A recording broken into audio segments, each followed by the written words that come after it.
बड़ा कारण रिस्पेक्ट है बेसिकली। अगर आज ऑन पैसिव सक्सेस हो रही है दुनिया में, उसका सबसे बड़ा रीजन रीजन यही है कि वो रिस्पेक्ट करती है।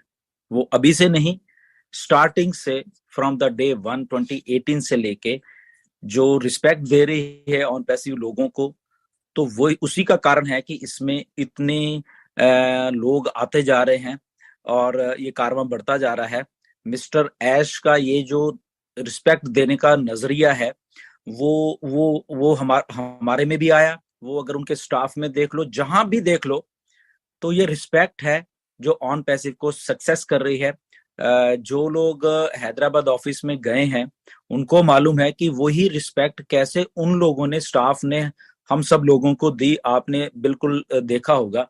और वो कहाँ से आई? वो ऊपर से आ रही है रिस्पेक्ट, मिस्टर ऐश के द्वारा आ रही है। वो एक रीजन है वो सक्सेस का। ओके। थोड़ी सी बात मैं बताना चाहता हूँ कि जब मैं बॉस्टन गया था लास्ट ईयर, इन दिनों की बात थी, मार्च 30 को जब मैं वहां पे पहुंचा। असल में मैं जब जा रहा था, क्योंकि एक मन में थोड़ा डर भी होता है और एक्साइटमेंट भी होती है कि ऐश से मिलना है for the first time, right. बातें बहुत की हमने ऐश से, मैंने बहुत बातें की है, बट जब फिजिकली आपको मिलना है किसी से, आपके मन में भी होता है कि वो इंसान कैसा होगा, कैसे मिलेगा, या आप उससे कैसे मिलेंगे, राइट। तो ये सारी बातें, मैं सारे 5-6 घंटे की जर्नी है यहाँ से, 6-6 घंटे की बॉस्टन की, वैनकूवर से। एंड मैं सारा, रात को मेरी फ्लाइट थी, मैं यही सोचता रहा। और जब मैं बॉस्टन पे उतरा तो बॉस्टन में -5 डिग्री टेम्परेचर था। ओके। एंड बिल्कुल आसमान साफ, और ये मुझे इतनी ठंड लग रही बाहर। मैंने उबर टैक्सी की और पास में था होटल वैसे तो। मुझे बाहर ठंड भी लग रही, और मैं नर्वस हो रहा हूँ पहली बार। सोचो आप कि मुझे ऐसे मिलना है, राइट। तो क्योंकि वो उस लेवल की रिस्पेक्ट मैं देना चाहता था उनको, तो दिमाग में ये सारी बातें चलती चलती, चलो मैं गया, एंड चलो वहां पे होटल रूम में गए। एंड तो जब हम तैयार होके नीचे भी आए, एंड मेरे दिमाग में फिर वही बातें चल रही कि ऐसे कैसे मिलना है, राइट। तो वो इतनी रिस्पेक्ट देते हैं, जबकि सबको वो, मुझे मालूम है उन्होंने इस लेवल की मुझे रिस्पेक्ट दी है, तो मुझे कैसे उनको रिस्पेक्ट देनी। तो मेरे दिमाग में यही एक लाइन चल रही थी, हाउ टू गिव रिस्पेक्ट, मिलना कैसे करें। तो गया जो वो मीटिंग रूम था, तो मैं बाय चांस कुछ कर रहा था क्रिस जॉनसन के साथ बैठा हुआ। मुझे नहीं मालूम ऐश का पीछे के दरवाजे से आए, और वो जस्ट मेरे सामने, जब उनका टेबल, जहाँ पे देखा होगा आप लोगों ने फोटोज भी, वो जहाँ पे वो बैठे भी हुए थे, तो वो अपनी फाइल्स और वो लैपटॉप रख रहे थे। मैंने बस इतना ही देखा जब जस्ट उनको, कि मुझे नहीं मालूम था कि वो पीछे से आएंगे। ओके।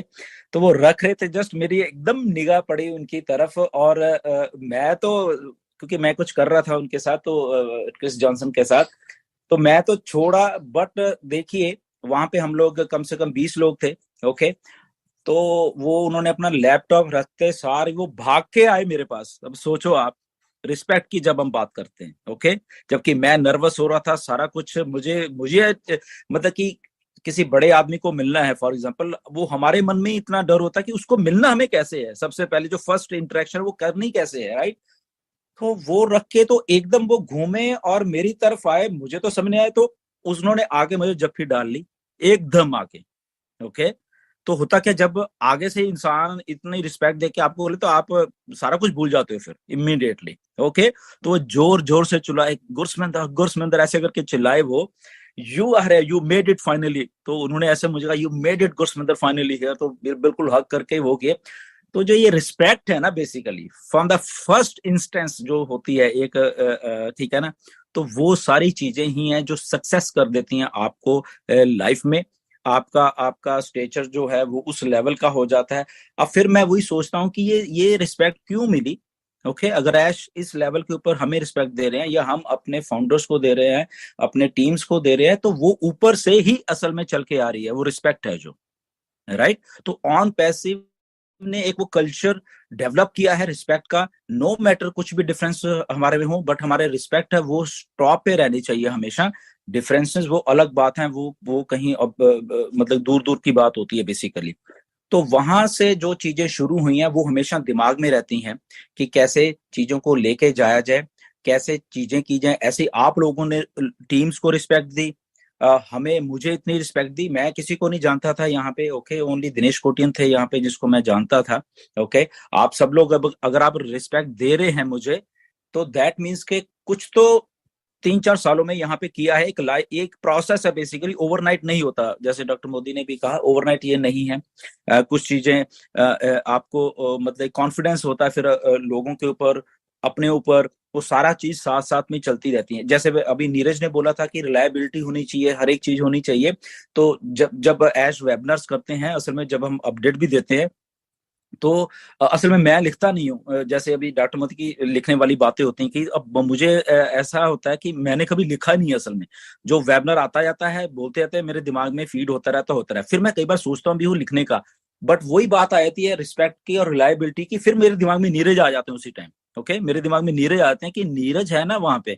ओके, अगर मैं कुछ चीज मिस करूंगा तो नीरज है वहां पे, वो उसको मालूम है एग्जैक्टली क्या उसने लिखना है, करना है। क्योंकि और मुझे उसकी ये रिलायबिलिटी भी मालूम चल जाती है कि वेबिनार खत्म होता है, जैसे ही ऐश 6 घंटे का वेबिनार को स्विच करते हैं, तो अगले सेकंड नीरज का फोन मुझे होता है। और ये पिछले कई सालों से ऐसे हो रहा है। ओके, तो वो सारा का सारा जब वेबिनार नीरज मुझसे डिस्कस करते थे, मुझे फिर रिमाइंड हो जाता है, फिर मुझे ऐसा लगता है हाँ मुझे भी सब कुछ मालूम है, तो नीरज ने तो एक्चुअल लिखा होता है। तो ये काइंड ऑफ एक चीजें जो होती हैं, सारे की सारा एक टीम वर्क है बेसिकली। ये सारा जितना भी अगर हम करें, तो वो सारा चीजें इसीलिए हो रही हैं क्योंकि पहले हमने एक दूसरे को रिस्पेक्ट देना सीखा है यहाँ पे। और वही आप लोगों ने किया है, टीमों ने किया है, इसलिए इतना बड़ा कारवा बन पाया, और इसीलिए हम लोग पिछले 3-4 साल से यहाँ टिके भी हुए हैं। अगर ये लड़ाइयां झगड़े बहुत होते तो शायद टिक भी ना पाते। किसी का मुंह किस तरफ होता, किसी का किस तरफ होता।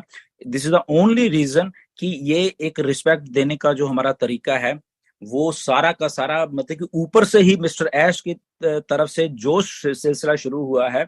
और मुझे मालूम है जब फर्स्ट टाइम उन्होंने मुझसे बात की, ये 2019 की बात है, तो फोन किया क्योंकि मेरे पास नंबर फीड था, मैंने बात नहीं की थी। 2019 के स्टार्टिंग की बात है, ओके, मार्च की या पता नहीं की ऐसे कुछ बात होगी।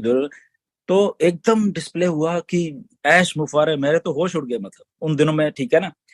और उन्होंने स्टार्टिंग से जैसे ही मैंने हेलो बोला, तो उन्होंने बोला कि गुरसमिंदर आर यू सरप्राइज्ड।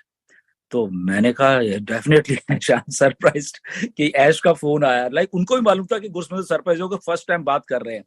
तो उन्होंने यही बात बोली, पहली बार भी उन्होंने यही बात बोली कि Gursaminder, do you know we respect our founders. तो उन्होंने पहली बात यही बोली, रिस्पेक्ट का उन्होंने नाम लिया सबसे पहले कि we respect our founder and you are doing amazing work and we are so thankful to you. ये पहली लाइनें थी उनकी। कि फिर मैंने सोचा कि अभी तो मैंने मतलब थोड़ा ही टाइम हुआ था, एक साल भी नहीं हुआ था ऑन पैसी में आया। तो ऐश उस टाइम से कहते हैं जो विजनरीज होते हैं, तो उनको मालूम होता है कि कौन क्या कर रहा है। और ये एग्जैक्टली बात मिस्टर ऐश ने बोली कि आई नो माई लीडर्स। उस टाइम भी बोला कि आई नो माई लीडर्स, कि कौन क्या करे। कि ऐश का एक फंडा बहुत जबरदस्त है, वो हमेशा कहते हैं कि मैं सब देख रहा हूं। ओके, और मेरे साथ कई बार बात हुई है, उन्होंने हमेशा एक लाइन यूज की है, I know my founders who is doing what. कौन क्या बोल रहा है, कौन। तो इस लेवल के इंटेलिजेंट आदमी है। यहाँ पे राजीव सरना जी हैं यहाँ पे। आई थिंक बहुत क्लोजली हमने काम किया है ऐश के साथ, राजीव भी थे मेरे साथ। तो उनको मालूम है कि ऐश किस लेवल के ऊपर जाके काम करते हैं और किस किस लेवल के ऊपर वो रिस्पेक्ट मेंटेन करना चाहते हैं। वो राजीव सन्ना जी को भी मालूम है कब उन्होंने क्या बोलना है, कैसे बोलना है और कैसे मानना है। बहुत सारी बातें आई थिंक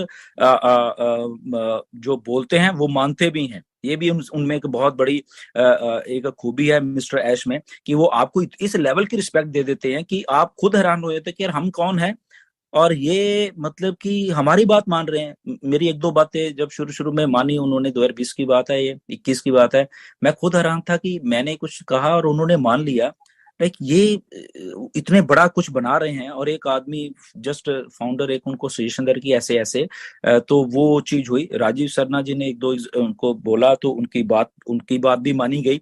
ओके, तो उनको एग्जैक्टली मालूम है कि अगर उनका फाउंडर ने कुछ बात कही है, तो उसके ऊपर भी वो गौर करते हैं। वो उसको ये नहीं कहते वो चलो भाई तू कौन है भाई, मैं अपनी कंपनी बना रहा हूँ, मुझे मालूम है क्या करना है।